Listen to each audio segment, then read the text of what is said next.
ஏங்க அப்போலாம் ஒரு வீட்டில் 5 பொம்பளை பிள்ளை 4 பொம்பளை பிள்ளை பெற்றாக ஒரு பயமும் கிடையாது. ஒரு பிள்ளைக்கு 3 பவனை போட்டு கட்டி கொடுத்துருவாங்க. என்ன மிஞ்சி போனால் நான் வாக்கப்பட்டு வரையிலலாம் 2007 ஒரு பையன் 7000 ரூபாயா இருந்துச்சுன்னு நினைக்கிறேன். எனக்கு ஞாபகம் இல்லை. அப்படித்தான் இருந்திருக்குமுங்க. 6000மா 6000 இருந்துச்சுங்க. இப்போ பவனை பற்றியெல்லாம் 80,000க்கு ஆகிப்போச்சு. இப்போ பொண்ணுக்கு எம்பிட்டு நகை விடுறேன்ட்டு எந்த மாப்பிள்ளையாவது கேட்டுச்சுன்னு வச்சுக்கோங்களேன், சபையில் எந்திரிச்சு மாப்பிள்ளைக்கு பொண்ணு கிடையாது, எந்திரிக்க சொல்லுங்கள், மாப்பிள்ளைக்கு பொண்ணு கிடையாது அப்படின்னு விவரமாக பேசிடுறாங்க. ஏண்டு கேளுங்க, 3 பொம்பளை பிள்ளை, இது ஆம்பளை பிள்ளையா இருக்குமா, இது ஆம்பளை பிள்ளையா இருக்குமான்ட்டு 3 பிள்ளையை பெற்று போடுறாங்க. 3 பொம்பளை பிள்ளையாயிருது வரிசையாக. 3 பிள்ளைக்கும் 20 வகை போட்டு கொடுத்தா 60 வகைண்டா 80,000 மணிக்கு எம்புட்டு ஆகுறது. அப்போ மாப்பிள்ளை நகை ஓடுவீங்களான்னு கேட்டால் பொண்ணே கிடையாது. பேசாண்டு ஓடி போய் செவத்தை முட்டி கடை பொண்ணு கிடைக்கலன்னு விரட்டி விட்டுறது. அப்போ 5 பிள்ளை வந்தாலும் கவலைப்படுறதில்ல. 3 வகை தானே, ஆளுக்கு 3 பவனை போட்டு ஓடு அப்படின்னு விரட்டி விட்டுறாங்க. இப்போ முடியலை. இப்போ என்ன இப்போலாம் பகனை பற்றி கேட்காதீங்க. ஒரு பிள்ளைக்கு அதே 3 பவன் தான் போட முடியும். எல்லா மக்களும் 10 பவன் மட்டும் எடுத்து வச்சுக்கோங்க. வீட்டில் எத்தனை பிள்ளை இருந்தாலும் சரி, ஒத்த பிள்ளை இருந்தால் 10 பவனையும் போட்டு கட்டி கொடுங்க.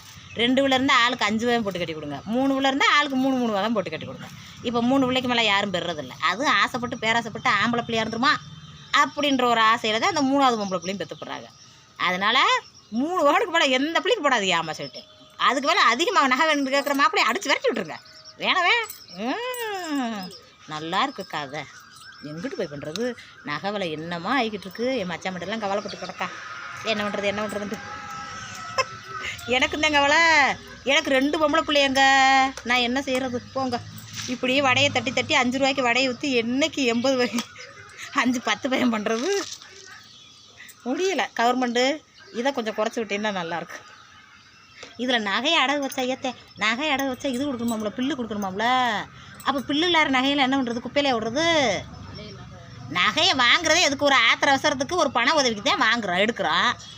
கையில் காசு இல்லாமல் நகையில் ஓட்டு வைக்கிறோம்.